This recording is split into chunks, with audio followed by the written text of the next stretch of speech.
Hello, mga kamaster, maraming salamat po sa lahat ng tumatangkilik ng Number 1 Supreme Warrior. Paki-follow and subscribe mga master para sa mga susunod pang mga kabanata. Number 1 Supreme Warrior. Kabanata 3561. Nang sabihin niyon, bigla silang nakarinig ng ilang pagsabog. Agad na napatingin sina Jack at Rudy sa pinanggalingan ng mga pagsabog. Ang tatlong halimaw ay nagsimula ng makipaglaban sa 8 mandirigma, at ang mga alon ng enerhiya na may iba't ibang kulay ay makikita. Kahit na malayo ito, masasabi ni Jack na ang 8 mandirigmang iyon ay hindi katugma sa tatlong halimaw. Kung tutuusin, hindi naman mahina ang tatlong halimaw na iyon. Ang kanilang natural-born techniques ay nasa gitnang ultimate god rank. Kung ang tatlong halimaw ay mga mandirigma noon, sila ay tatayo sa tuktok ng hierarchy. Maaaring hindi mahina ang 8 mandirigma, ngunit wala pa rin sila sa antas ng tatlong halimaw na iyon. Sa kabutihang palad, mayroon silang mga numero kaya nagsimula sila sa isang pantay na larangan ng paglalaro. Gayunpaman, hindi iyon magtatagal at malapit ng masira. Kumunot ang noo ni Rudy at nag-aalalang sinabi, ano bang problema ng sitwasyon? Jack, puno ang utak ko ngayon. Sabihin mo lang, hindi ko maaari. Tumanggaw si Jack, maaari lang makolekta ang heartblood kapag buhay ang isang tao.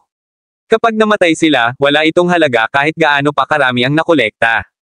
Kaya, kailangan nilang panatilihing buhay ang mga mandirigmang iyon kung gusto nila ang heartblood. Ang mga hayop na iyon ay hindi mga mandirigma mula sa ikalawang baitang mundo. Ang hayop ay may likas na puot sa mga tao. Sa sandaling umatake ang mga hayop, umatake sila para patayin ang kanilang mga kalaban.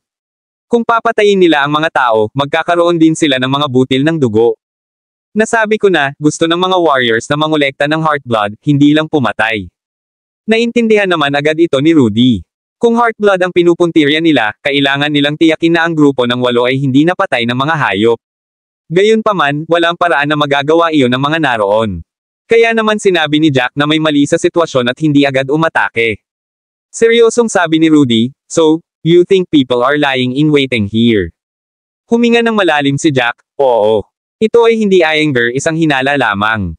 Sigurado na ako dito. Ang dalawang nangunguna sa mga halimaw kanina ay patuloy na nakikipag-usap upang makipagpalitan ng kanilang mga lokasyon, ngunit dapat ay nakikipag-usap din sila sa iba pang mga mandirigma mula sa ikalawang baitang mga mundo. Tumigil si Jack habang pinaikit ang kanyang mga mata at nagpatuloy, ito ay napakalaking plot, ngunit ang 8 mandirigma lang ang pinupuntirya nito. Kahit napatayin nila ang lahat ng 8 mandirigmang iyon at tipunin ang lahat ng heartblood, may mga bagay pa rin na hindi ko maisip. Nanlaki ang mata ni Rudy, I think it's very worth it. Jack, isipin mo na lang. Ang 8 sa kanila ay may napakaraming gintong susi. Kapag namatay silang 8, hindi lang ang heartblood ang makukuha mo, kundi ang golden kiss din. Hindi rin mura ang tatlong halimaw. Matapos patayin ang 8 mandirigma, duda ako na pakakawalan nila ang mga hayop na iyon. Nagulat si Jack na lumingon. Bahagya siyang tumanggo, tama ka. Tamang-tama sa ulo mo. Ang 8 sa kanila ay tiyak ang layunin, ngunit ang tatlong hayop ay gayon din. Matapos patayin ang tatlong halimaw, hindi lamang sila makakakuha ng mga gantimpala, ang mga hayop ay may mga core na maaari ding ibenta sa mataas na presyo. Talagang sulit ito. Tumanggo si Rudy. Pinaikit ni Jack ang kanyang mga mata at tumingin sa paligid, huwag na tayong lumampas. Dapat nating hanapin muna ang mga nagtatago. Bang! Ang fox ay nag-swipe sa lupa, nagpapadala ng isang alabok na ulap. Sa kabutihang palad, mabilis na umiwas si Dagda, kung hindi ay dugo niya iyon sa halip na alikabok. Kabanata 3562. Ang Red Fox Beast ay hindi kapani-pani walang mahirap pakitunguhan. Mabilis ito at ang mga kuko nito ay hindi kapani-pani walang matutulis. Ang mga regular na armas ay walang magawa laban sa mga kuko. Nagtakip ng ngipin si Dagda at namumula ang mga mata. Hinawakan niya ang kaliwang braso niya. Kahit anong bilis niyang umiwas, nasugatan pa rin siya ng matutulis na kuko kahit hindi siya napatay ng sorrow. Sa kabutihang palad, hindi masyadong malalim ang sugat at hindi nakaapekto sa kanyang kakayahang lumaban. Gayunpaman, nangangahulugan ito na ang labanang ito ay hindi magtatagal. Maaaring may 8 sa kanila, ngunit hindi pa rin sila katugma sa tatlong halimaw. Ang mga hayop ay hindi kailanman namuhay ng magkakasuwato, ngunit kapag sila ay nahaharap sa parehong mga kalaban, sila ay magtutulungan. Pinunasan ni Air ng pawis sa kanyang noo. Ang natural-born technique ng Crimson Tortoise ay hindi dapat pabayaan. Sa bawat oras na ginamit nito ang pamamaraan, ito ay kapansin-pansing tataas ang temperatura. Kanina, bahagya lang siyang umiwas sa isang putok, ngunit nabigo pa rin siyang maiwasan ang mataas na temperatura. Kung hindi pa siya nakaiwas, nasunog na rin ang mga kilay niya. Ang 8 mandirigma ay lahat sa isang bilog.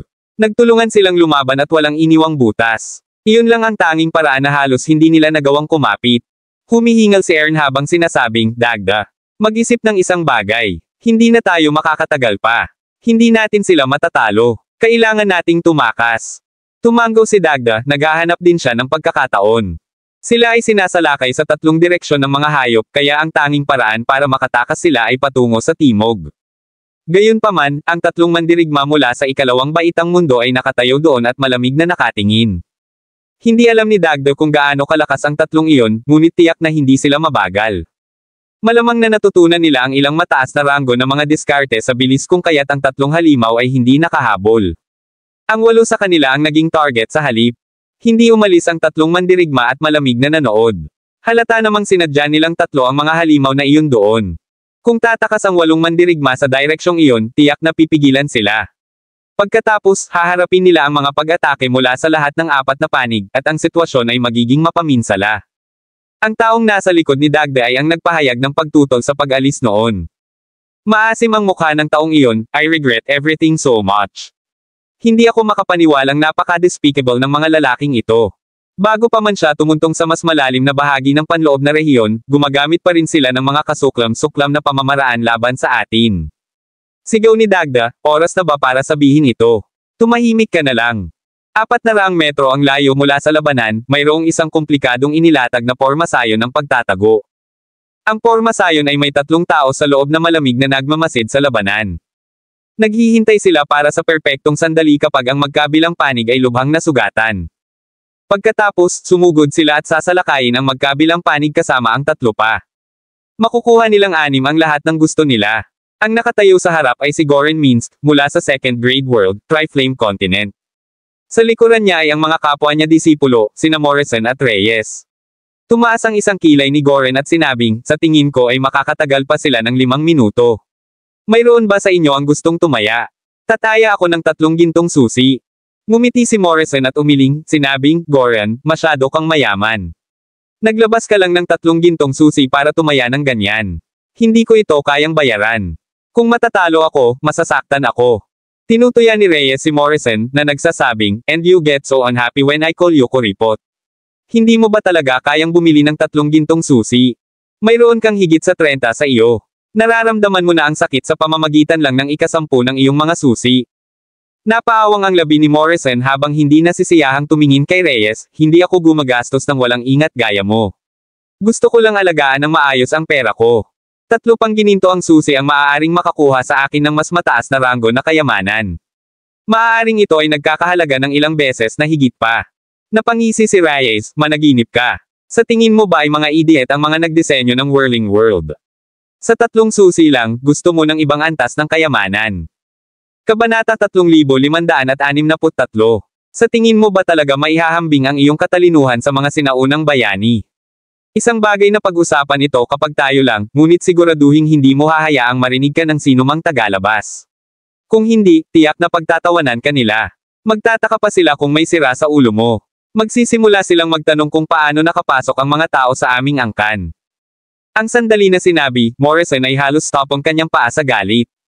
Namumula ang mukha niya habang tinuturo si Reyes, anong sabi mo, ikaw? Bago pa siya makatapos ay naputol na siya ni Goran, sige, tumahimik kayong dalawa. Bakit kayo nag-aaway ngayon? Habang sila ay nag-aaway, dahan-daang nilapitan ni Jack ang kanilang posisyon na nakasuot ng maskara.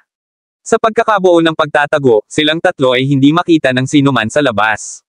Ang kapirasong lupa na iyon ay tila walang laman. Siyempre, iyon ay kung hindi hinawakan ng kabilang panig ang pormasayon.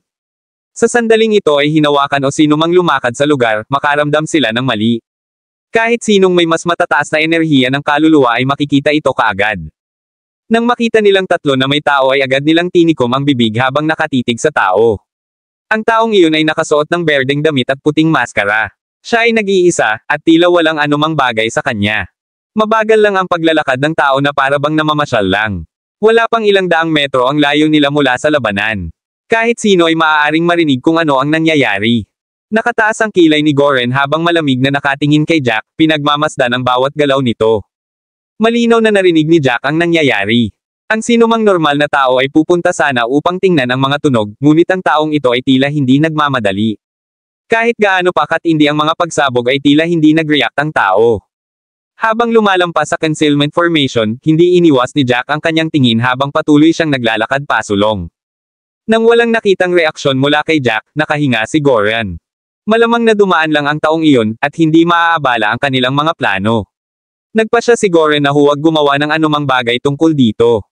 Si Jack ay umikot sa isang malaking bilog bago bumalik sa kanyang orihinal na lugar, at si Rudy ay nanatiling nakatago sa buong oras. Nang makita niyang nakabalik na si Jack, tuwang-tuwa siyang tumakbo. Nahanap mo na ba sila? Nagpunta ka ng buong tapang, hindi mo ba talaga sila alerto? Pumunta si Jack sa gilid ni Rudy, nahanap ko na sila.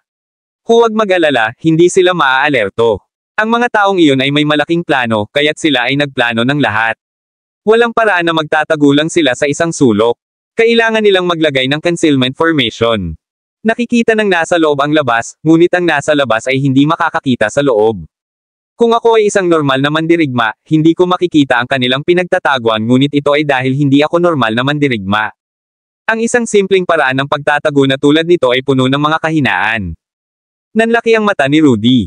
Wala pa siyang narinig na anumang kahinaan noon. Sa kanyang mga mata, isang concealment formation ay isang hindi kapani-paniwalang mataas ang ranggo. Ito ay hindi kapani-paniwalang mahalaga rin. Higit pa rito, nakita niya sa mga libro noon na imposibleng mapansin ng hindi aktwal na hinawakan ito o may mataas na enerhiya ng kaluluwa. Bakit sa halip ay puno ito ng kahinaan sa mga mata ni Jack? Ito ay isang ganap na naiibang pagsusuri. Wala lang ba siyang karanasan? Sa totoo lang, hindi si Rudy ay walang karanasan. Hindi lang siya, kahit na ang mga mandirigma mula sa ikatlo o ikalawang baitang mundo ay hindi makakaintindi kay Jack. Sinabi lang ni Jack na maraming kahinaan sa tulong ng mga alaalang nakuha niya. Sa mga alaalang iyon, walang silbi ang pagkakabuo ng pagtatago sa kanyang mga mata. Kabanata 3564. Pagkatapos ng lahat, ang mga alaala ni Jack ay mula sa mga eksperto sa rurok ng isang unang gradong mundo. Maraming pinagdaanan ang mga ekspertong iyon para makarating sa kanilang antas. Ang kanilang nakita at naranasan ay hindi isang bagay na makakaharap ng mga normal na mandirigma.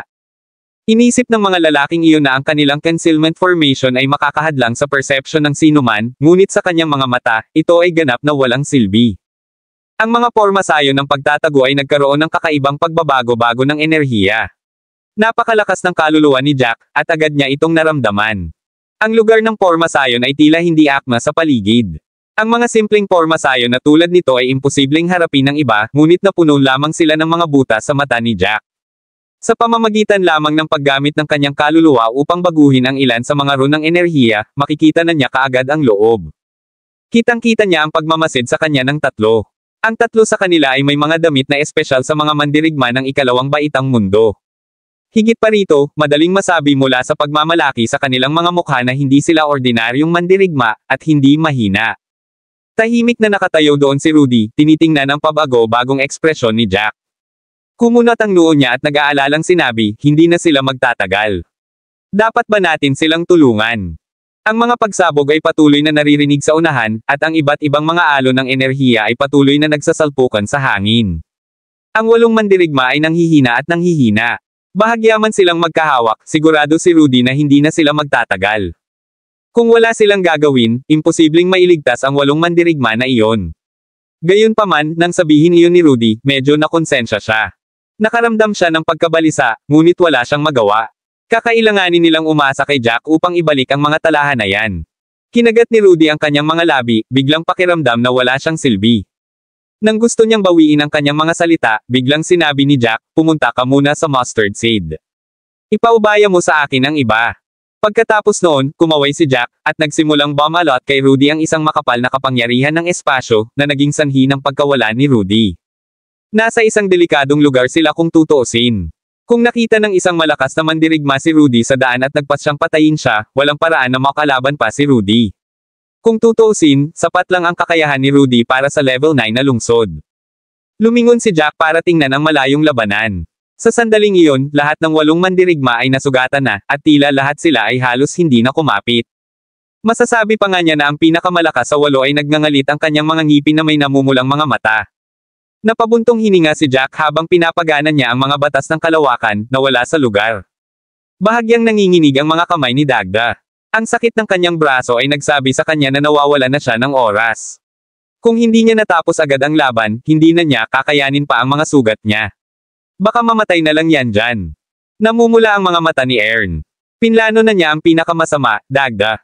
Kailangan nating ilunsad ang ating huling pag-atake o wala na tayong oras. Nagamit na natin ang hindi bababa sa ikatlong bahagi ng ating tunay na enerhiya. Kung patuloy tayong ganito, mamamatay lang tayo. Kahit na ano, dapat man lang ay subukan natin ang isang bagay. Kahit na kailangan nating mamatay, at least mamamatay tayo ng mabuting kamatayan. Emosyonal na tiningnan ni Dagda si Aim. Sari-saring emosyon ang tumatakbo sa kanyang ulo. Ang kanyang mga alaala ay patuloy na lumalabas. Iniwan niya ang kanyang pamilya upang lumahok sa mga pagsusulit ng kanyang angkan, at mula sa kanyang talento, siya ay naging isang panloob na disipulo, dahan-daang umakyat pataas. Kabanata 3565. Maraming mga henyo ang nawala sa kanyang daan patungo sa pagpapabuti ng kanyang sarili bago siya naging napiling disipulo, at ipinadala sa whirling world ng kanyang angkan.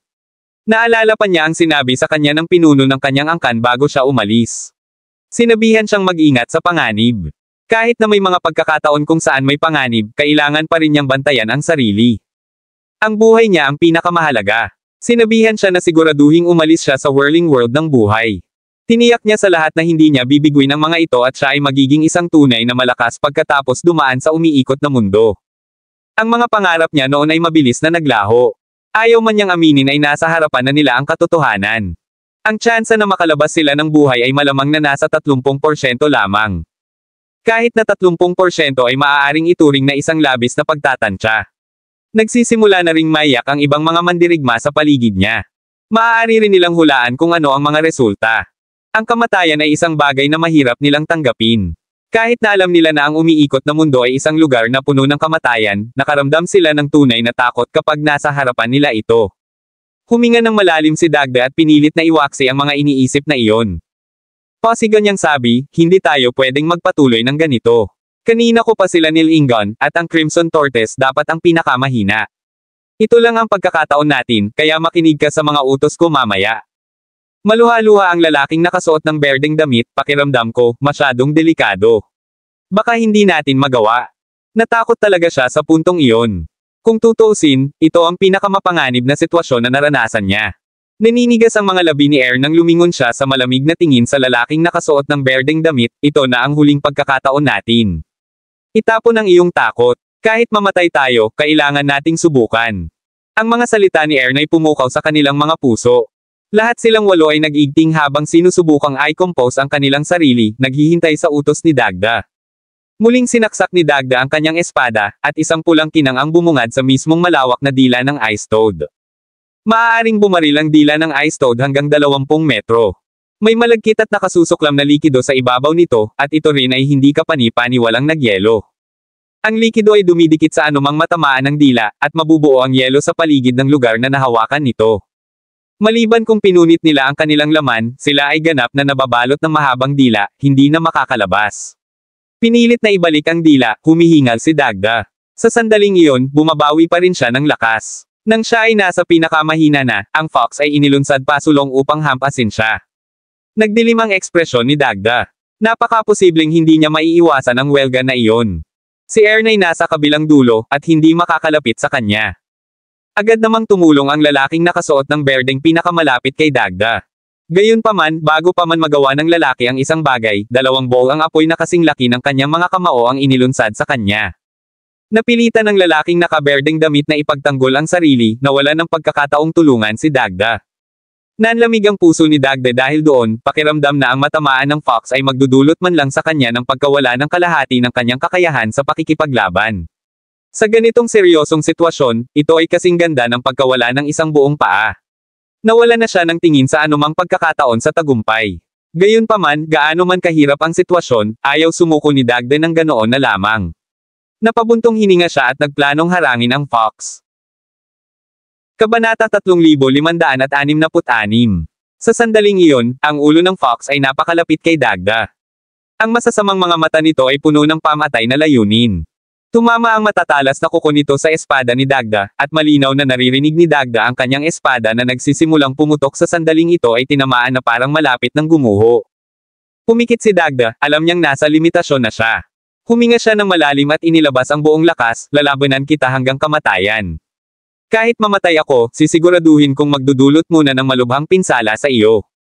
Nakahanda na si Dagda na ipagsapalaran ang lahat, ngunit isang malakas na umaalulong na hangin ang biglang narinig mula sa malayo. Pagkatapos noon, narinig niya ang Zoro na sumisigaw sa matinding paghihirap. Biglang nagmulat ng mata si Dagda. Nakita niya ang isang lalaking nakasuot ng madilim na berdeng damit na may hawak na kulay abong espada sa kamay, na tinatamaan ang mga kuko sa isang suntok. Ang pangunahing sandata ng Fox ay ang matatalas nitong kuko. Ang lalaking iyon ay talagang hiniwa ang kanang kuko ng Fox sa kalahati mula sa isang hampas. Tumalsik ang dugo kung saan-saan. Hindi pa nakapag-react si Dagda nang tumalsik ang dugo sa buong katawan. Isang makapal na amoy ang umagos sa kanyang ilong, ngunit hindi ito nakaapekto kay Dagda. Tumingin si Dagda sa lalaking iyon na para bang may tinitingnan siyang Diyos. Nag-react din sa wakas ang iba. Nanlaki ang mga mata nilang lahat habang gulat na napatingin sa lalaking iyon. Hindi napigilan ni Air na sabihin, napakalakas. Matagal na nilang nilabanan ang Fox at hindi sila nakagawa ng anumang makabuluhang pinsala sa Fox. Gayunpaman, hiniwa ng lalaking iyon ang isa sa mga kuko ng Fox nang umatake ang lalaki. Kitang-kita ang agwat sa pagitan nila. Medyo paus ang boses ni Dagda, pero sinabi pa rin niya, maraming salamat. Lumingon si Jack at bahagyang tumango, walang sinasabi. Ang tatlong mandirigma mula sa ikalawang baitang mundo na nakatingin ay hindi manatiling kalmado sa sandaling iyon. Nagsikap silang tatlo na akitin ang mga halimaw na iyon doon upang ang tatlong halimaw at 8 mandirigma ay maglaban-laban at sa huli ay masugitan upang sila ay umani ng mga benepisyo. Gayunpaman, may biglang sumulpot at nakagambala sa kanilang mga plano. Ang nasa gitna ay isang lalaking maikli ang buhok. Malamig na tinitigan ng lalaking maikli ang buhok kay Jack, at puno ng galit ang mga mata nito. Ninisya ni Jack ang lalaking maikli ang buhok. Si Jack ay isang taong may prinsipyo. Kung ang kabilang panig ay walang ginawa sa kanya, kung gayon hindi mahalaga kung sila ay mula sa ikatlo o ikalawang baitang mundo, hindi niya muna sila maaaring atakihin. Gayunpaman, sa pagkakataong ito, naiinis siya sa kanilang mga kasuklam-suklam na pamamaraan, novel drama. Ang mga mayayabang na lalaking iyon ay palaging tinatrato ang mga mandirigma mula sa ikatlong baitang mundo bilang biktima na maaari nilang gawin kahit ano. Ang mga pamamaraan na ginamit nila ay napaka-underhanded. Maliban sa mga hindi kapani-pani walang makasarili na mga mandirigma mula sa mga mundo ng ikatlong baitang, sinuman ay hindi maaaring manatiling kalmado sa paningin. Isang ngiti ng pang-aalipusta ang pinakawala ng maikli ang buhok habang nakatingin sa kabilang partido. Nakamaskara si Jack, kaya ang malamig na mga mata lang ni Jack ang nakikita niya. Sabi ng lalaking maikli ang buhok, medyo sanay ka, pero huwag kang masyadong masaya. Kahit gaano ka kahusay, hindi ka makakaalis dito ng buhay dahil nagpasya kang makialam. Mamamatay ka dito gaya ng mga yan 8 piraso ng basura. Ito ang magiging halaga na babayaran mo para sa pakikialam sa amin. Kabanata 3567. Hindi ka pani-pani walang malamig ang tono ng lalaking maikli ang buhok. Nang marinig iyon ng 8 mandirigma, lubos na nagdilim ang kanilang mga ekspresyon. Sumigaw si Ern, kayo ang hindi dapat natutuwa sa inyong mga sarili. Kahit na kailangan kong mamatay ngayon, sisiguraduhin kong babayaran mo ang presyong bakal. Pakiramdam ni Ern ay saysabog na siya sa kanyang galit. Nakakadiri ang usapan ng mga lalaking iyon. Sa sandaling iyon, talagang gusto niyang ilagay ang kanyang buhay sa linya upang bayaran ang tatlong iyon. Ngumisi si Jack, walang sinasabi. Hindi maintindihan ng iba kung ano talaga ang ibig sabihin ng lalaking maikli ang buhok, ngunit naiintindihan niya. Maliban sa tatlong iyon, may 3 pang nagtatago sa isang concealment formation sa hindi kalayuan. Kung sabay silang 6 na umatake, mahirap talaga. Dahil doon, naging mayabang ang lalaking maikli ang buhok. Gayunpaman, walang pakialam si Jack. Kahit na may 3 pa, magkakaroon pa rin siya ng kakayahan na bayaran ang mga ito ng masakit na presyo. Pansamantalang tumigil ang Fox sa pag-atake matapos mawala ang kalahati ng kuko nito. Umatras ito at dinilaan ang mga sugat, ngunit puno ng galit ang mga mata. Si Jack ay lubusang nagalit sa halimaw, at sa ugali ng halimaw, walang paraan na palayain nito si Jack. Bumagay ito kay Jack. Ang 2 pang halimaw ay tumigil saglit dahil din sa nangyari. Ang matinding larangan ng digmaan ay biglang naging kakaibang tahimik, ngunit alam ng lahat na iyon ay pansamantalang kapayapaan lamang. Hindi ito magtatagal para masira ang kapayapaan. Natigilan ng 3 sa concealment formation nang sumulpot si Jack. Kanina pa kasi dumaan si Jack at parang hindi man lang kakaiba ang kinikilos. Gayunpaman, biglang lumitaw si Jack. Na nahuli sa kanila off bantay. Kumunat ang noo ni Reyes at sinabing, anong nangyayari? Bakit biglang sumulpot ang lalaking to? Hindi ba siya umuusad?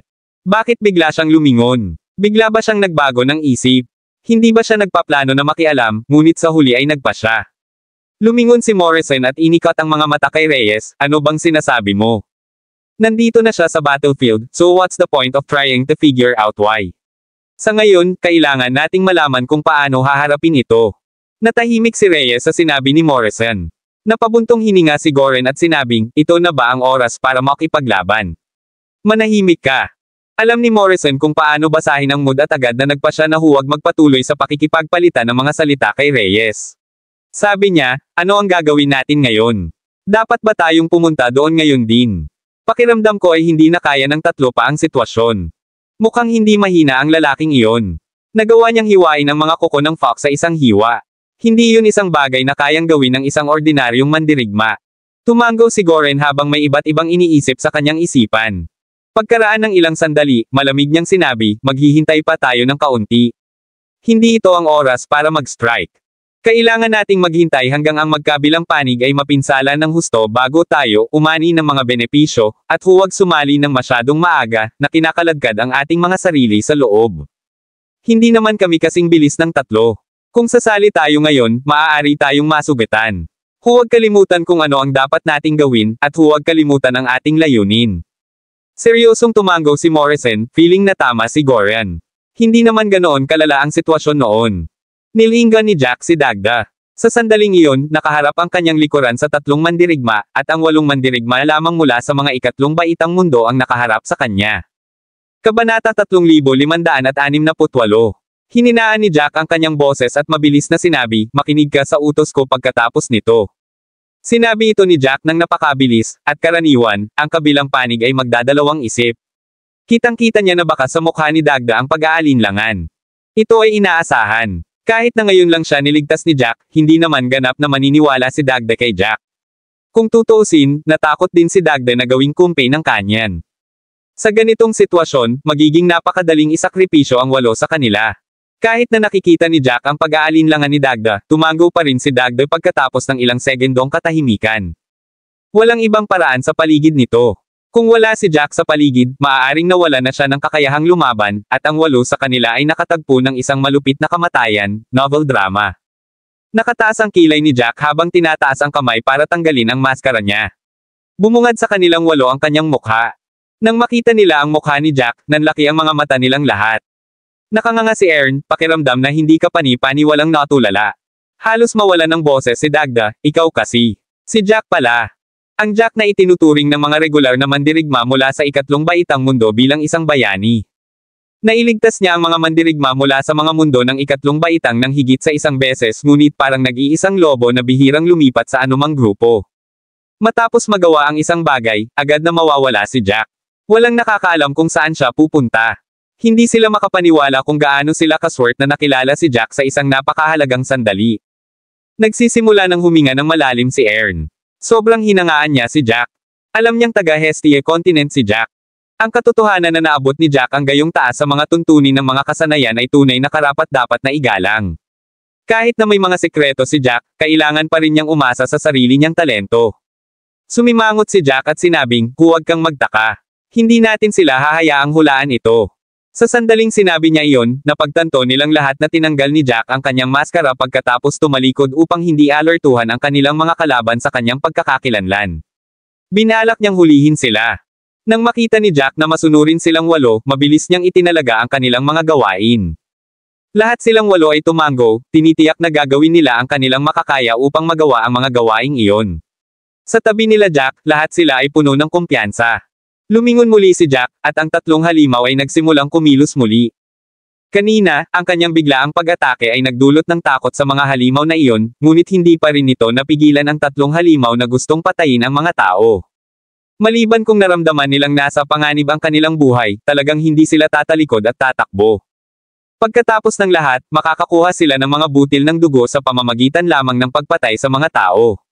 Matapos masipsip ang mga butil ng dugo, sila ay magiging mas malakas. Ang mga tao ay karaniwang gumagalaw ng mga kayamanan sa kanilang mga mata na hindi nila madaling bitawan. Hindi pinansin ni Jack ang mga halimaw na iyon habang nakatingin sa tatlong mandirigma. Diretso ang tingin ng lalaking maikli ang buhok kay Jack. Kung nakakamatay lang ang tingin, 100 beses nang namatay si Jack. Sinaman ni Jack ng tingin si Dagda at ang iba pa, at sabay na tumango ang 8. Napangiti si Jack nang magsimula siyang bumuo ng mga seal. Isang singsing na kasing laki ng ulo ang lumitaw sa harap ni Jack. Ang mga pulang ro na patuloy na nagbabago ay nasa singsing, at ang ningning ay nagliwanag sa kanyang mukha, na nagbigay kay Jack ng masamang tingin sa kanya. Mabilis siyang bumaril pasulong. Ang target niya ay ang tatlong iyon na napakabilis. Pipigilan ng iba pang 8 ang tatlong halimaw upang hindi guluhin ng mga halimaw si Jack. Natigilan silang tatlo nang makitang sumugod si Jack sa kanila mag-isa. Nakita na nila si Jack na nag-utos din, ngunit hindi nila inaasahan na hihilingin ni Jack sa ika-8 mandirigma na pigilan ang tatlong halimaw habang sinubukan niyang labanan silang tatlo ng mag-isa. Sa sandaling iyon, nakaramdam sila ng hindi kapani-paniwalang saya. Ang kabilang partido ay maaaring sanay, ngunit mayroon silang tatlo sa kanila, habang siya ay nag-iisa. Pakiramdam nila ay nagpapakamatay lang siya sa pagmamadali sa kanila. Kabanata 3569. Ang maikling buhok na lalaki ay nanunuya habang nagsimula siyang bumuo ng mga selyo. Ang hindi mabilang na mga selyo ay nagsimulang sumanib sa espadang hawak niya. Hindi man lang natatakot silang tatlo kay Jack, feeling nila masyadong matapang ang kinikilos ni Jack. Gayunpaman, kung sakali, buong lakas pa rin ng kanilang plano ang pag-atake ng tatlo. Sabay-sabay nilang binunot ang kanilang mga sandata, pinaandar ang kanilang mga diskarte habang inaatake nila si Jack. Hindi man lang kumurap si Jack. Kung hindi niya nakuha ang Soul Sky sa ikalawang yugto, maaaring hindi masyadong kumpiyansa si Jack. Gayunpaman, ito ay naiiba sa dati. Mayroon siyang Storm God Rank Technique. Ang tatlo sa kanyang harapan ay mayroon lamang mas mababang Ultimate God Rank Techniques na nasa pangalawa o pangatlong yugto sa pinakamaraming. Magkasabay man silang tatlo na umatake, hindi pa rin sila kalaban ni Soul Sky. Ang Soul Burst Ring ay mabilis na lumawak sa himpapawid, ganap na nakapalibot sa tatlong mga diskarte na nagmamadali kay Jack. Naramdaman nilang tatlo ang isang alon ng mabagsik na enerhiya na sumisingil sa kanila. Bago pa sila makapag-react, nakarinig sila ng tatlong pagsabog malapit sa kanila. Sila ay tumingin bilang kanilang sariling mga diskarte ay lubos na nawasak, nawawala, at sila ay ganap na natigilan. Alam nilang hindi madaling pakitunguhan ang taong nasa harapan nila, pero hindi nila inaasahan na ganoon kalakas siya. Maging silang tatlo na nagtutulungan ay walang kapantay sa kanya. Matapos sirain ng Soul Burst Ring ang tatlong teknik na iyon, nagpatuloy ito sa pagsingil sa kanila. Ang tatlo sa kanila ay ginugol lamang ang lahat ng kanilang kapangyarihan at hindi kapani-paniwalang mahina. Sinubukan nilang itawag ang kanilang tunay na lakas upang protektahan ang kanilang sarili, ngunit ito ay ganap na walang silbi. Binalot sila ng Soul Burst Ring at muling sumabog. Namatay silang tatlo sa isang iglap. Ilang segundo lang ang ginamit ni Jack para gawin ang lahat ng iyon. Pinipigilan pa rin ng ibang mga mandirigma ang tatlong halimaw. Ang mga pagsabog ay nakakuha ng kanilang atensyon, at tumingin sila sa ibabaw upang makita ang tatlong mayayabang na mandirigmang iyon na ganap na nalilipad, bumagsak sa lupa na may dugong tumalsik sa lahat. Natigilan ng husto si Dagda, at muntik nang matamaan ang natitirang kuko ng pulang fox na iyon. Nakanganga silang lahat habang hindi makapaniwalang nakatingin kay Jack. Alam nila na si Jack ay hindi kapani-paniwalang malakas. Marami na silang narinig na mga kwento tungkol kay Jack, ngunit ang personal na pagkakita nito ay ganap na naiiba. Nawala ng masabi ang tatlo sa gulat. Hindi lang sila ang nabigla.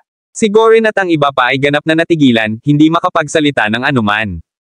Nang sumugod si Jack, naisip nila na mamamatay na siya. Pagkatapos ng lahat, si Jack ay lumalaban sa tatlong kaaway ng mag-isa. Gayunpaman, ito ay ganap na kabaligtaran. Nilabanan ni Jack ang tatlong iyon at nanalo ng walang anumang pressure. Hindi napigilan ni Morrison na sabihin, halimaw iyan. Diyos ko, talagang halimaw siya. Ang mga kasanayang iyon ay magagawang tumayo sa mga nasa tuktok ng mga mundo ng ikalawang baitang. Ang pinakamahalaga, ang mga mandirigma ng ganoong kalibre, hindi ba dapat lahat sila ay nasa pinakamalalim na bahagi ng panloob na rehiyon? Bakit biglang sumulpot dito ang isa sa kanila? Nagulat at natarante silang tatlo. Sabi ni Reyes, anong gagawin natin ngayon? Dapat na ba tayong sumuko? O pumunta na tayo? Si Morrison ay hindi kapani-paniwalang balisa sa mga salitang iyon, ano ba ang sinasabi mo? Pumunta sa ibabaw. Gusto mo bang mamatay? Hindi mo ba nakita kung paano namatay ang tatlo? Kabanata 3570. Pakiramdam ni Morrison ay parang baliw si Reyes na imungkahi pa iyon. Kahit na ang tatlo sa kanila ay bahagyang mas malakas kaysa sa iba pang tatlo, sila ay hindi gaanong mas malakas. Ang tatlo pa ay natalo ng husto kahit na hindi sila nagpipigil. Kung sumugod silang tatlo, hindi magiging mas maganda ang resulta. Galit na sabi ni Morrison, ano ba kasing nasa ulo mo? Napaka-reckless mo. Hindi mo ba naiisip ang kahihinatnan? Kung gusto mong mamatay, hindi kita pipigilan. Maaari kang sumugod doon ngayon at labanan ang taong iyon hanggang sa kamatayan. Huwag mo kaming kaladkarin pababa kasama mo. Galit na galit si Reyes nang marinig iyon. Namula ang mukha niya habang sinasabi, you're a piece of crap. Ang ginagawa mo ay makipag-usap at makipag-usap, ngunit kapag may panganib, tumakbo ka ng mas mabilis kaysa sa iba. Dapat matagal ka na lang namatay. Nagsimulang mag-away ang dalawa, at sa sinabi nila ay napakunot ang noo ni Gorian. Ang dalawa sa kanila ay halos nagmumura sa mga ninuno ng isa't isa. Hindi nila kailanman nagustuhan ang isa't isa, at hindi iniisip kung ang isa pang lalaki ay namatay sa lugar. Sa wakas ay hindi na kinaya ni Gorian. Lumingon siya at pinandilatan sila, shut up right now. Hayaan mong sabihin ko ito muli. Hindi ito ang oras para mag-away ng ganito. Kung patuloy silang mag-aaway ng ganoon, magdudulot lang ito ng gulo. Sila ay nasa isang hindi kapani-paniwalang kakilakilabot na sandali, ngunit ang dalawang iyon ay tila hindi alam ang sitwasyon na kanilang kinalalagyan. Hindi nila makontrol ang kanilang emosyon. Nagsisisi talaga si Gorian na bumuo ng team kasama ang dalawang iyon. Ang sino mang may kalahating utak ay hindi pipiliin na labanan ang kanilang sariling mga kasamahan sa oras na tulad nito. Agad namang tumahimik ang dalawa matapos silang pag-alitan. Napabuntong hininga si Gorian habang nakatingin sa kanila ng masama bago tumingin sa larangan ng digmaan. Matapos patayin ang tatlong mandirigma, ang lalaking nakamaskara ay hindi humarap sa mga hayop.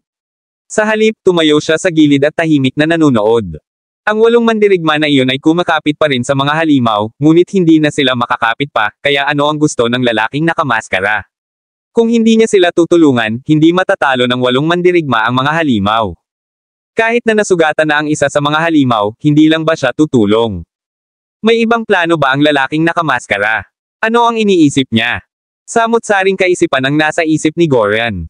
Sa totoo lang, nagpasya na siyang umatras. Pagkatapos ng lahat, ang taong iyon ay maaaring walang ginagawa, ngunit siya ay napakalakas pa rin. Siguradong hindi siya mapapantayan ng taong iyon. Higit pa riyan, may 8 iba pang mandirigma. Matapos ang ilang saglit na katahimikan, sa wakas ay nagsalita si Gorian, makinig ka rito. Kahit anong mangyari mamaya tumahimik kayong dalawa. Manunood tayo hanggang matapos ang laban at umalis sila sa lugar na ito bago tayo umatras. Huwag mo nang isipin ang tungkol sa takot o pagiging matapang, naiintindihan mo ba? Nang marinig iyon, nakahinga ng maluwag si Morrison. Kahit handang lumaban si Reyes, alam pa rin niyang tama ang pinili ni Gorian. Kung ganoon lang sumugod silang tatlo, walang paraan na manalo sila. Hindi sila binibitawan ng lalaking nakamaskara na iyon. Hindi mapapantayan nilang tatlo ang lalaking nakamaskara kahit na nagtutulungan. Lumulutang lang si Jack sa hangin, nakatingin sa labanan sa pagitan ng 8 mandirigma at ng mga hayop. Kabanata 3571. Masyadong malakas ang tatlong halimaw. Gaano man kahusay ang pagtutulungan nilang tatlo, hindi sila nakakuha ng bentahe. Nakahawak sila, ngunit hindi ito nangangahulugan na ito ay magtatagal magpakailanman. Habang tumatagal, unti-unting matatalo silang 8. Tumingin sandali si Jack bago niya sinabi kay Dagda, sige, oras na. The moment that said, umatake ulit si Jack. 100 soul swords ang naging isang napakalaking soul sword, na bumaril mismo sa Ice Toad. Ang Ice Toad ay hindi kasing talino ng mga tao, ngunit mayroon pa rin itong isang tiyak na antas ng katalinuhan. Kanina, 3 tao ang hinarap ni Jack sa isang suntok. Malinaw na naalala ito ng 3 hayop, natural na hindi nakaharap ang Ice Toad kay Jack, at agad na umiwas sa gilid. Agad na nagkaroon ng butas sa gitna ng 3 halimaw, at ang 8 mandirigma ay nadulas mula sa siwang, na sinira ang mga hayop. Tumanggo si Jack sa 8 mandirigma at agad na tumalikod para sumugod sa concealment formation. Mabilis na sumunod ang 8 sa likod ni Jack. Hinabol sila ng 3 hayop, at nanlaki ang mga mata ng 3 mandirigma sa concealment formation. Sila ay inaakay patungo sa kanila. Ano ang kanilang gagawin? Napansin ba nila sila? Biglang pinagpawisan silang 3 habang nanlalaki ang mga mata. Bumibilis ang tibok ng kanilang mga puso, pakiramdam na lalabas na ito sa kanilang lalamunan sa susunod na sandali. Takot na takot si Morrison, anong ginagawa nila? Napansin ba nila tayo? Imposible yun. Maaaring protektahan tayo ng mga pagtatago mula sa karamihan ng mga pandama. That guy obviously just walked past us just now, not touching the formation at all. Hindi niya tayo mapapansin. Kumunot ang noo ni Reyes, dumilim din ang ekspresyon niya, hindi niya tayo napansin. Tapos anong ginagawa nila?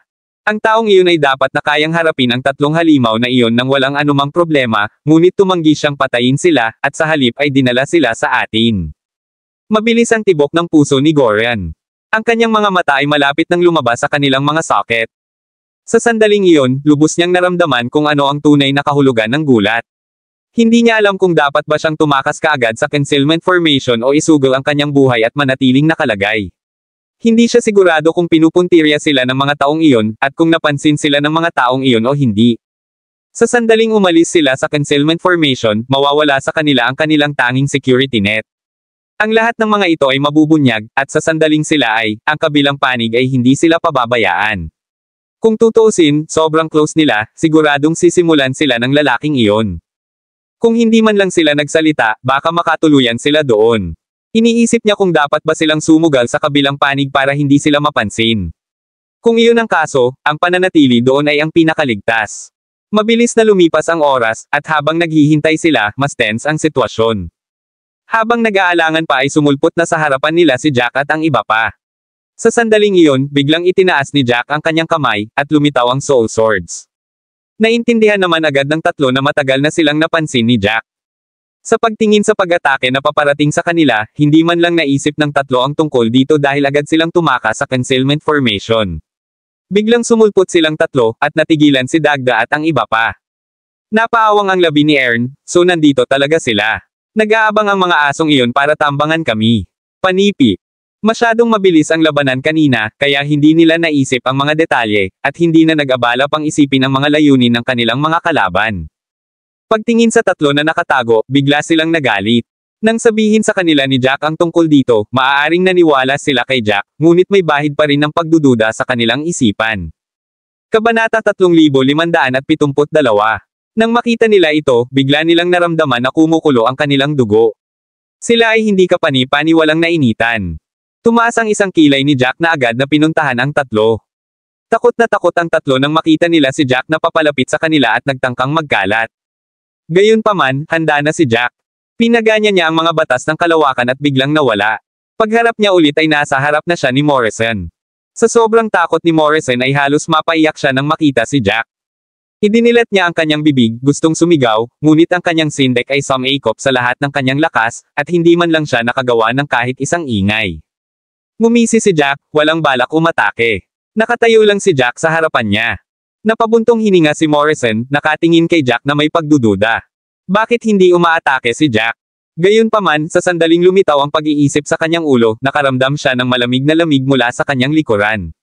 Lumingon si Morrison nang makita niya ang isang malagkit na dila na may malamig na enerhiya sa paligid na bumaril patungo sa kanyang baywang. Sa oras na itinaas niya ang kanyang sandata ay nakapulupot na ang dila sa kanya. Naramdaman ni Morrison ang isang hindi mabata na nagyayelong nag-uumpisang kumalat mula sa kanyang tiyan hanggang sa kanyang buong katawan. Ginawa niya ang lahat para lumaban, ngunit nabigo siyang palayain ang sarili. Nagpatuloy ang dila sa paligid ng kanyang katawan. Ang mahabang dila ay parang baging na mahigpit na nakahawak kay Morrison sa kinauupuan. Ang nagyayelong dila ay hindi lamang puno ng malamig na enerhiya, ngunit nakakalason din. Nanlamig ang buong katawan ni Morrison, at ang kanyang mukha ay ganap na mapatla. Bahagyang nanginginig ang kanyang mga kamay, at parang nagyelo ang lahat ng dugo sa kanyang katawan. Nakita ni Jack na hindi nakatakas si Morrison at agad na lumingon sa dalawa. Sinabi ni Jack kay Dagda at sa iba pa na pigilan ang dalawa pa at iwanan ang isa sa kanyang sarili. Ginawa ni Dagda at ng iba ang kanilang mga trabaho ng mahusay. Ang 8 sa kanila ay nahati sa 2 grupo, kung saan 4 ang nagpatigil kay Goren at ang 4 ay nagpatigil kay Reyes. Gayunpaman, kung ihahambing sa kung gaano siya kadaling makitungo sa mga bagay, ang sitwasyon doon ay mas komplikado. Pagkatapos ng lahat, hindi sila kasing bilis ni Jack, at hindi nila nagawang pilitin ang kanilang mga kalaban na malantad sa mga hayop. Upang mabilis na malutas ang lahat, sumugod si Jack at agad na sumugod upang tulungan silang 8. Ipinadala niya sina Reyes at Goren sa hanay upang salakayin ang mga hayop. Sa tulong ni Jack, ang lahat ay nalutas ng hindi kapani-paniwalang mabilis. Ginawa iyon ni Jack dahil gusto niyang matikman nilang tatlo ang sarili nilang gamot. Ang mga mandirigma ba mula sa ikalawang baitang mundo ay hindi nais na hayaan ang mga hayop na labanan ang mga mandirigma mula sa ikatlong baitang mga mundo hanggang sa magkabilang panig ay lubhang nasugatan. Kaya naman, hahayaan ni Jack na mamatay silang tatlo sa mga halimaw na iyon, ngunit hindi ganoon kadali. Nang malapit nang mawala ng buhay silang tatlo, hinarap ni Jack ang mga halimaw, hinayaan silang mabuhay. Sa pagkakataong iyon ay wala na silang kakayahang lumaban pa silang tatlo. Hindi sila malayo sa kamatayan. Inihagis ni Jack ang tatlo sa lupa, malamig na nakatingin sa kanila. Sa sandaling iyon, nawala na sila ng pag-asa. Hinubad ni Jack ang kanyang maskara, at nang makita nila ang kanyang mukha, nagulat sila. Si Goren ay ganap na nasunog ng mga bola ng apoy, ngunit maayos pa rin ang kanyang lalamunan. Nang makita niya ang mukha ni Jack, sumigaw si Goren, "Ikaw pala. Ikaw talaga." Kabanata 3573. Ito ay talagang Jack, ang walang kapantay na mandirigma na tinatalo ang lahat ng mga mandirigma mula sa ikalawang baitang mundo. Narinig niya ang tungkol kay Jack, at ang iba't ibang pagsasamantala ng kabilang partido ay alam nila. Mula nang lumitaw si Jack, wala ni isang mandirigma mula sa ikalawang baitang mundo ang nakatalo kay Jack. Parang sumpa si Jack. Ang lahat ng mga mandirigma mula sa ikalawang baitang mundo na nakaharap sa kanya ay natalo. Bago pumasok sa Chaos City, sinabi pa niya sa kanyang mga kapwa-alagad, "Sana hindi ko na makilala si Jack sa buong buhay ko." Isang ganap na anomalya ang lalaking iyon. Hindi pwedeng maliitin ang husay niya, at malas lang ang makakasalubong niya. Casual na sinabi ni Reyes, napakalaki ng Whirling World, at ang mga mundo sa ikatlong baitang ay nakagawa lamang ng isang Jack. Hindi tayo magiging malas na mag-cross ang landas sa kanya. Gayunpaman, tila sila ay talagang malas. Tiningnan ni Jack ang masalimuot nilang ekspresyon at ngumiti, "Kilala mo kung sino ako." Walang imek silang tatlo. Hindi lang nila kilala ang kabilang partido, palagi nilang narinig si Jack. Ang kanyang mukha ay kumalat na sa lahat ng ikalawang baitang mundo.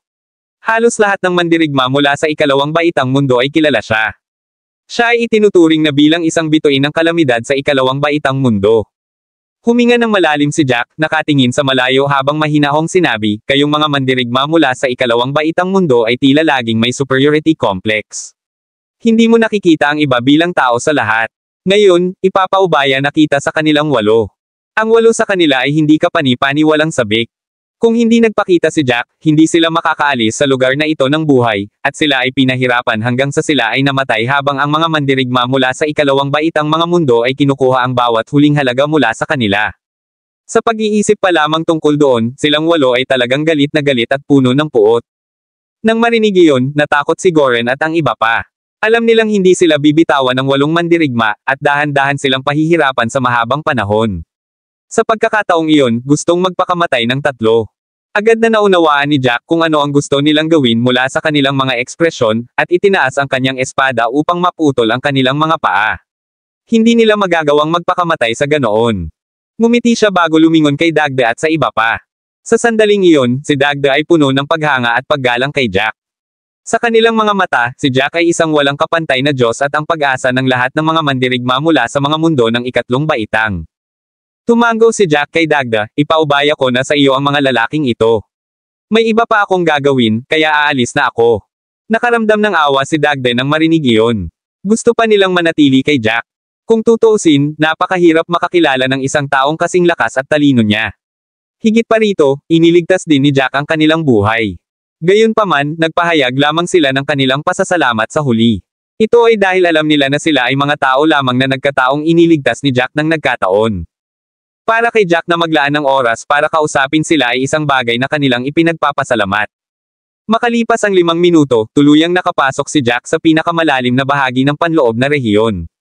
Lalong tigang na lupain doon, at mas makapal pa ang amoy ng dugo. Hinailan niya si Rudy mula sa buto ng mastasa at sinabi kay Rudy ang nangyari kanina. Emosyonal na sabi ni Rudy, "Medyo marami kaming nag-gain this time.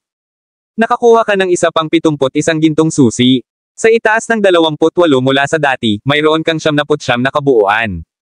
Diyos ko, nakuha mo pa ang higit pa sa dati ng napakabilis. Kung gagamitin mo ang mga gintong susi sa yugto ng siyam, tiyak na makakakuha ka ng mas mahusay kaysa sa huling pagkakataon."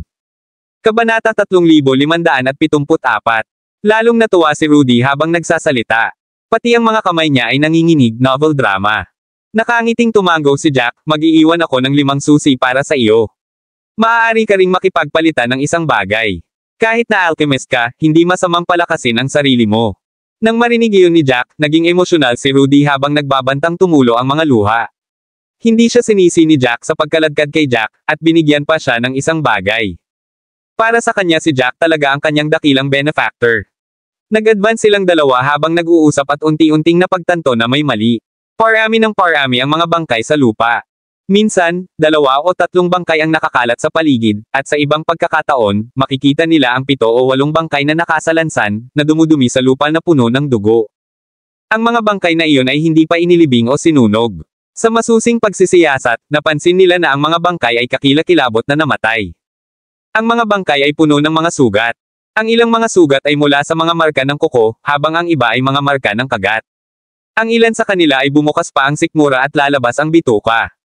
Marami nang nakitang bangkay noon si Rudy, at medyo mataas na ang kakayahan niyang makatiis sa mga tanawing tulad ng mga iyon.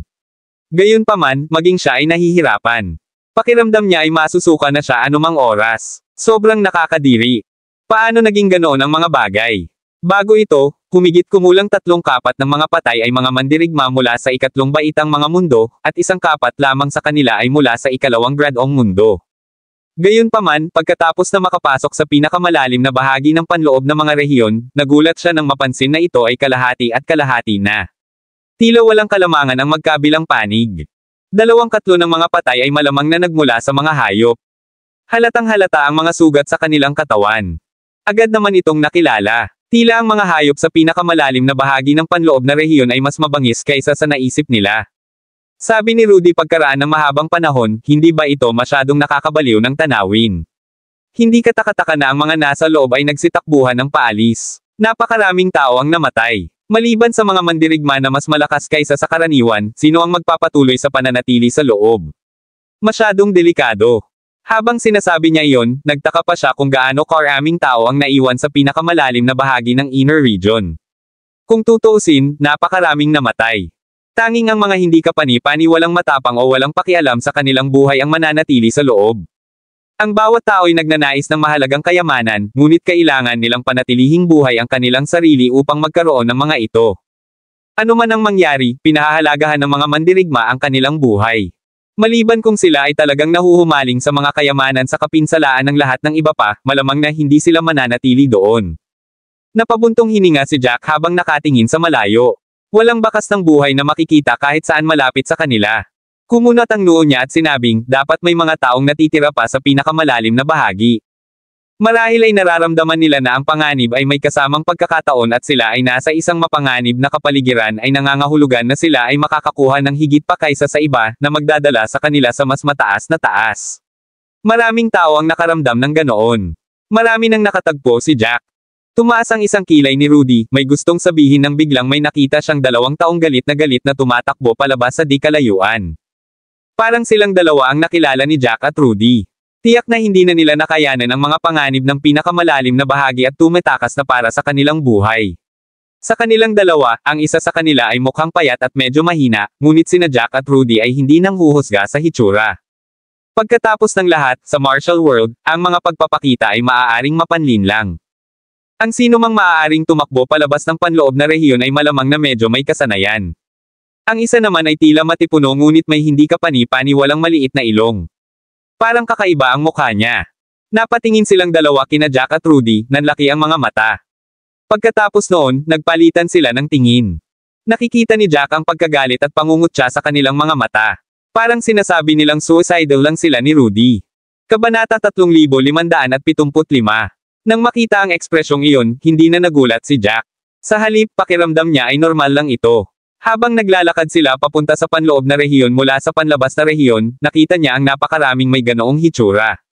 Halatang medyo hindi komportable si Rudy. Ang dalawang iyon ay halatang hindi interesado sa kanya at kay Jack.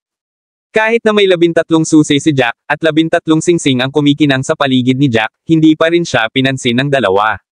Nakataas ang isang kilay ni Jack habang ginagamit niya ang mga batas ng kalawakan, nawawala sa lugar habang humaharap siya sa kanila. Parehong gulat na gulat ang lalaking payat at maliit ang ilong habang naalarma silang tumingin kay Jack. Agad na itinutok ng payat na lalaki ang kanyang sandata kay Jack, anong gusto mo?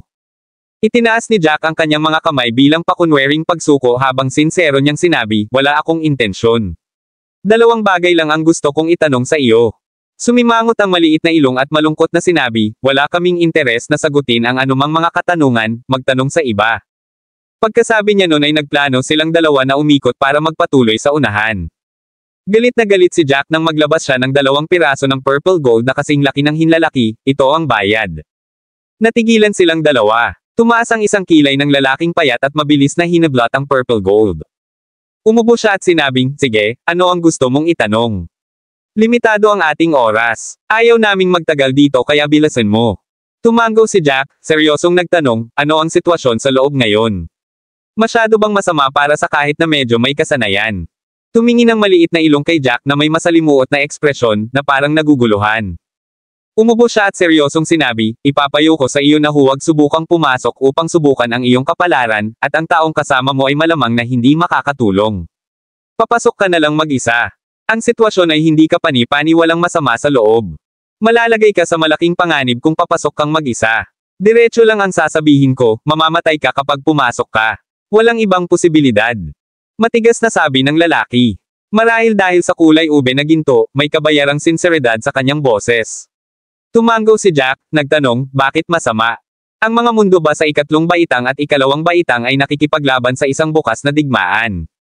Napabuntong hininga ang payat na lalaki, hindi lang iyon.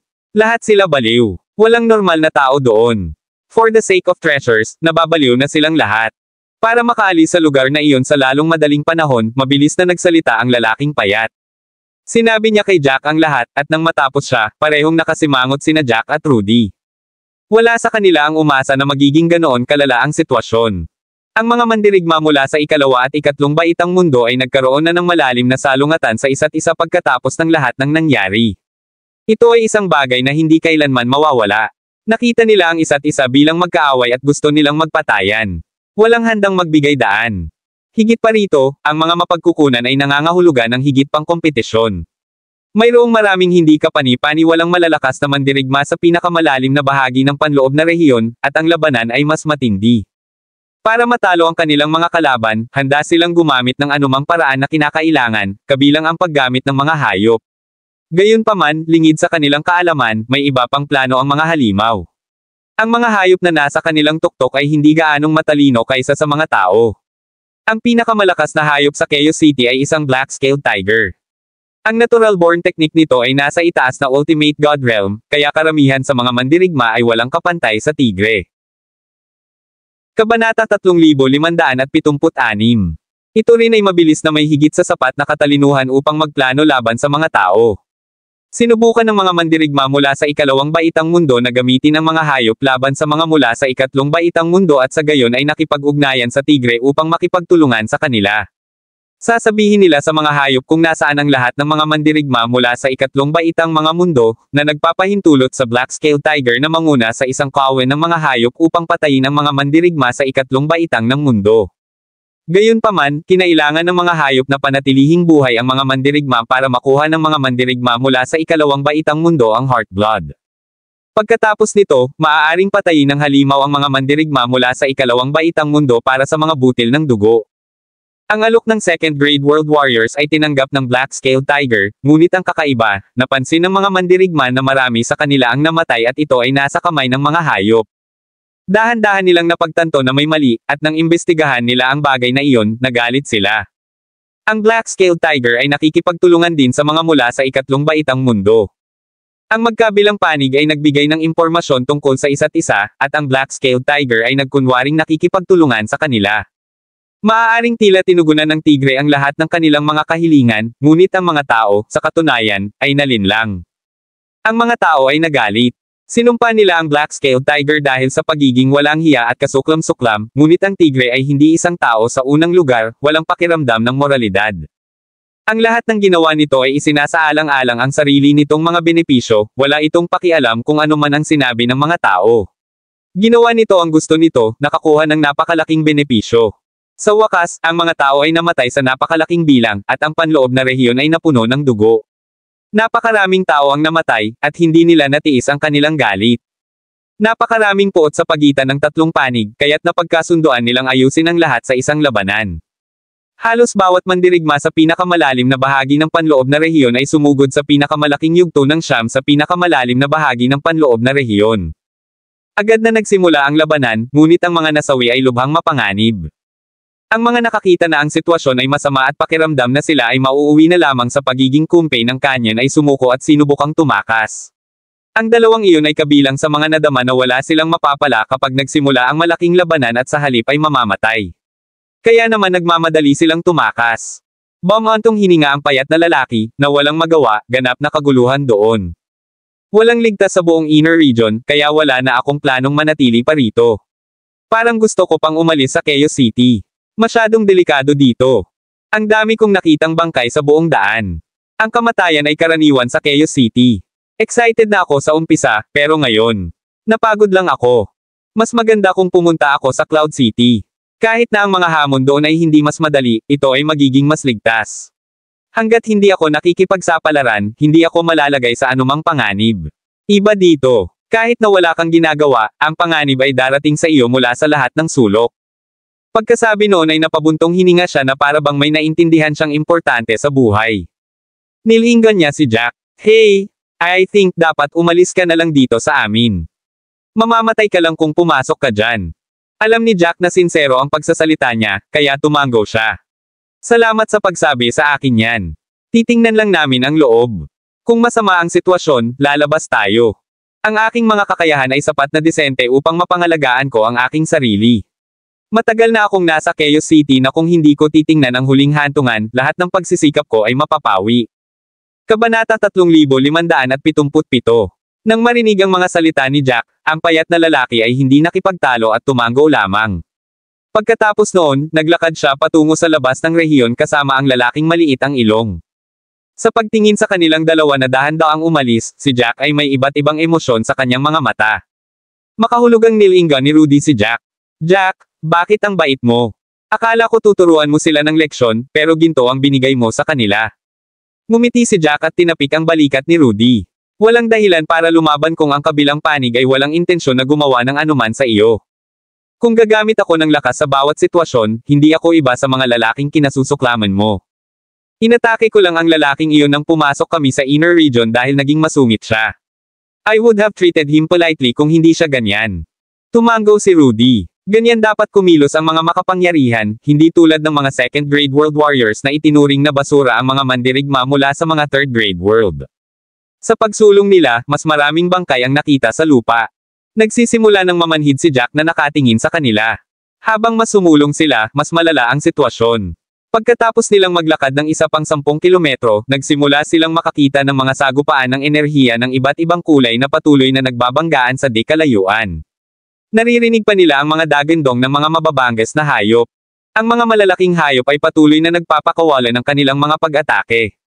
Ang mga tao ay hindi rin nahuhulog, galit na pinakawalan ang kanilang sarili. Nang makita ito, nabigla si Rudy, kahit na inaasahan na niya ito.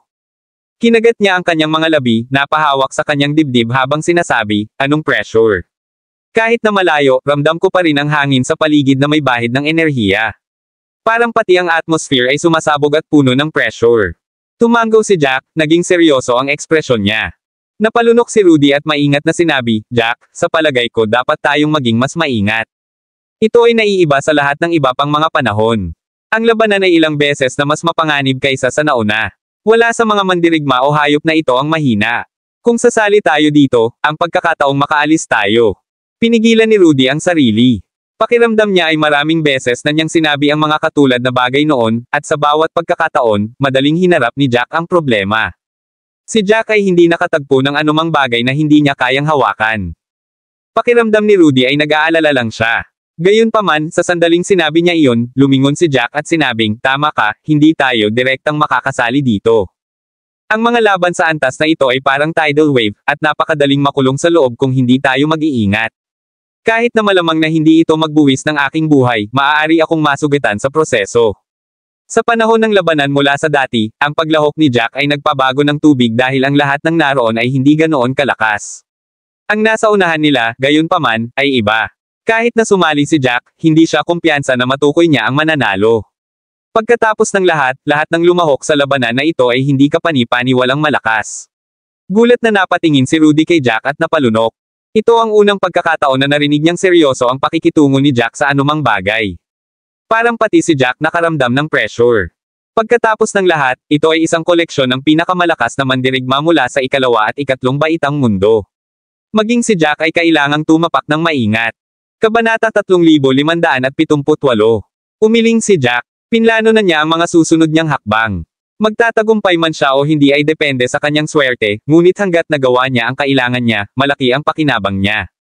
Huminga ng malalim si Jack bago niya sinabi, ang ekspresyon ng mukha niya ay may determinadong, hindi tayo pwedeng umalis, kailangan nating sumama sa kanila. Hindi lamang iyon, ngunit kailangan nating lumabas bilang mga nanalo. Gulat na gulat si Rudy habang nakatitig kay Jack, na pagtanto kung gaano siya katapatan. Kanina, sinabi lang ni Jack na tama siya, na ang pagpasok ay maglalagay sa kanyang sarili sa malaking panganib. Malaking problema na para kay Rudy ang labanang ito. Ang pakikilahok ay katumbas ng pagtapon ng sarili sa problema na hindi gaanong mapapakinabangan dito. Napaawang ang mga labi ni Rudy, biglang nawala ng masabi. Sari-saring ideya ang naglalaro sa kanyang isipan. Kung sasali sila, siguradong makakaakit ng atensyon si Jack sa kanyang mga husay. Ang kanyang pagkakakilanlan ay maaaring malantad sa ilang minutong detalye. Pagkatapos, gagawin ng mga mandirigma mula sa second grade world ang lahat para salakayin si Jack. Hindi man lang sila makaasa sa mga mandirigma mula sa ikatlong baitang mundo sa pagkakataong ito. Lahat sila na nasa labanan ay yaong mga nakatayo sa tuktok at makasarili. Hindi man lang sila kumukurap kapag ang mga regular na mandirigma ay namatay sa kanilang harapan hanggat hindi ito makakaapekto sa kanila ng personal, lalo na si Jack. Samantala, inakala ni Rudy na hindi lamang ang mga mandirigma mula sa ikalawang baitang mundo ang napupuot kay Jack sa iba't ibang dahilan. Ang isang maliit na bahagi ng mga mandirigma ng ikatlong baitang sa mundo ay malamang na kinasusuklaman din si Jack. Pagkatapos ng lahat, halos isang Diyos si Jack sa mga mata ng mga regular na mandirigma mula sa mga ikatlong baitang mundo, at ang mga nakaupo sa tuktok ng mga mundong ito ay hindi kailanman nagpoprotekta sa mga regular na mandirigma kapag ito ay kinakailangan. Sa halip, isang mandirigma mula sa Hestia na lumitaw nang wala saan ang nagligtas sa kanila. Ang mga nakatayo sa itaas ay nawala ng malaking paggalang at autoridad dahil doon. Sigurado si Rudy na lahat ng mga taong iyon ay malamang na sinisisi si Jack. Sila ang may kasalanan, ngunit hinding-hindi sila papayag dito. Ang mga natipon doon ay ang lahat ng mga mandirigma mula sa ikatlong baitang mga mundo na pinakaayaw kay Jack. Sa sandaling malantad ang pagkakakilanlan ni Jack, baka tuluyan na siyang atakihin ng maramihan. Ang iniisip pa lang nito ay nababalisa na si Rudy.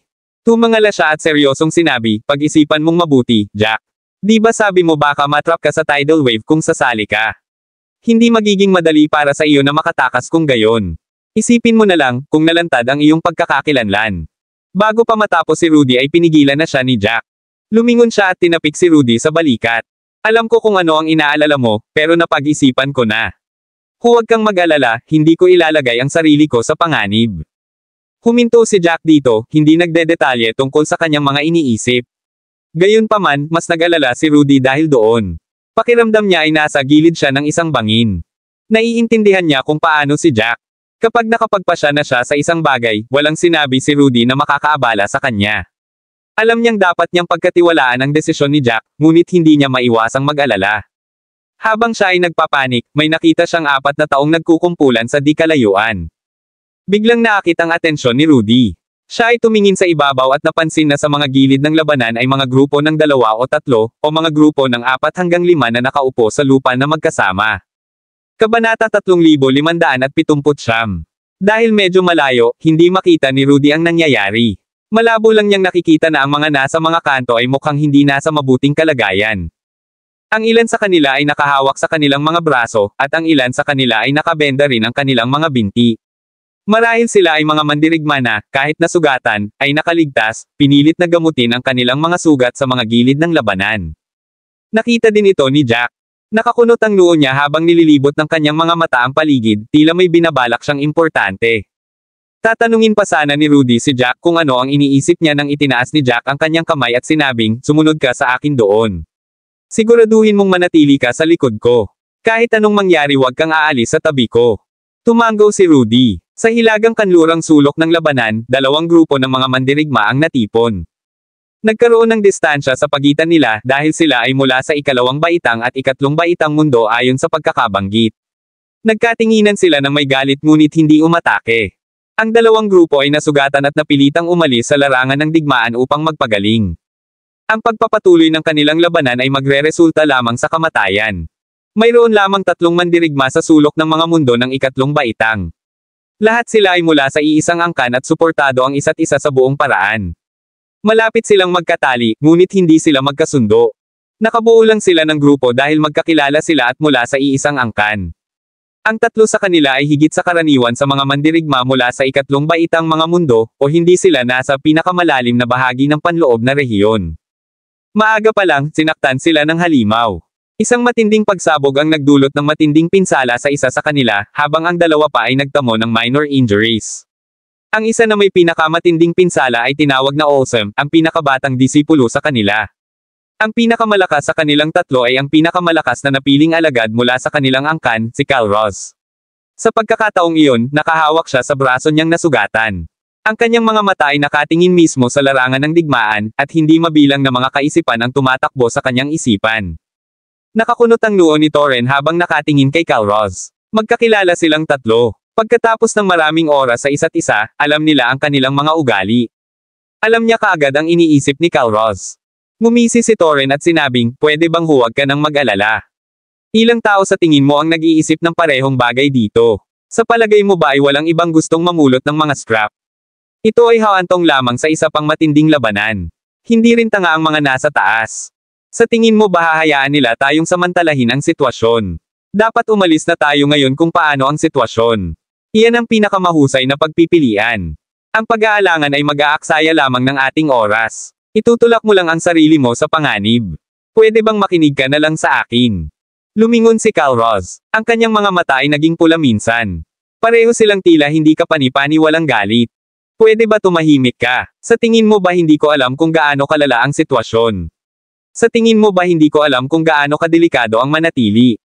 Hindi pa ako nakakapag-decide kasi I have my considerations. Ano ang silbi ng pagyayakapan mo tulad mo? Napaawang ang labi ni Torren sa galit. Kung hindi niya itinataguyod si Awesome sa pagkakataong iyon, sinampal niya si Kalros. Kalros, pwede bang kumalma ka lang? Tingnan mo kung gaano nasaktan si Awesome. Sa tingin mo ba hindi ko alam kung bakit hindi ka makapagdesisyon? Alam kong ayaw mong umalis dahil iniisip mong kulang ang mga gintong susi mo. Kabanata 3580. Kinagat ni Kalros ang kanyang mga ngipin habang tinatitigan si Torren ng masama, tahimik. Huminga ng malalim si Torren, tinitigan ang mga gintong singsing sa paligid ng Kalros, at binilang niya ang 23 nito.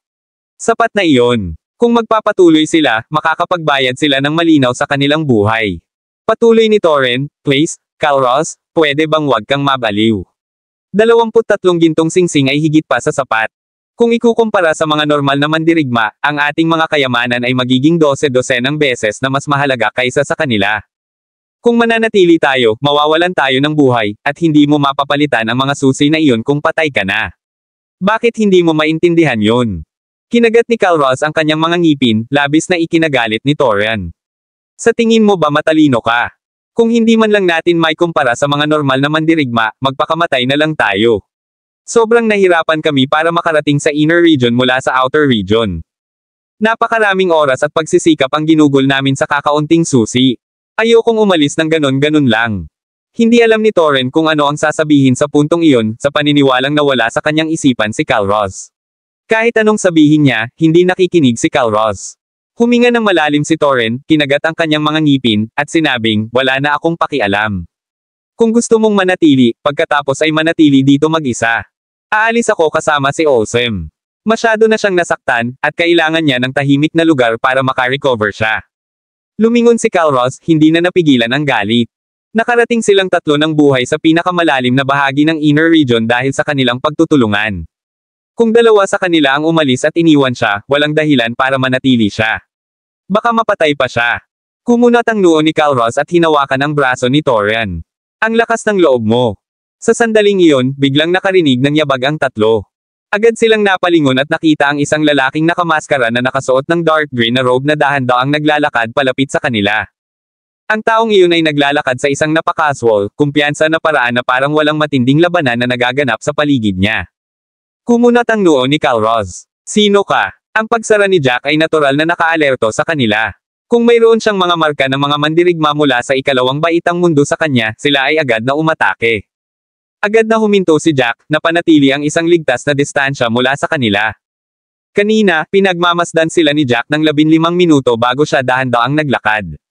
Magsasalita pa sana siya nang biglang may narinig siyang dagendong.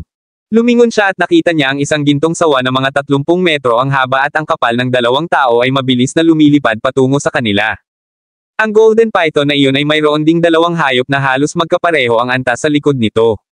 Malamang nasa gitna ang golden python in terms of strength pagdating sa tatlo sa mga halimaw na iyon.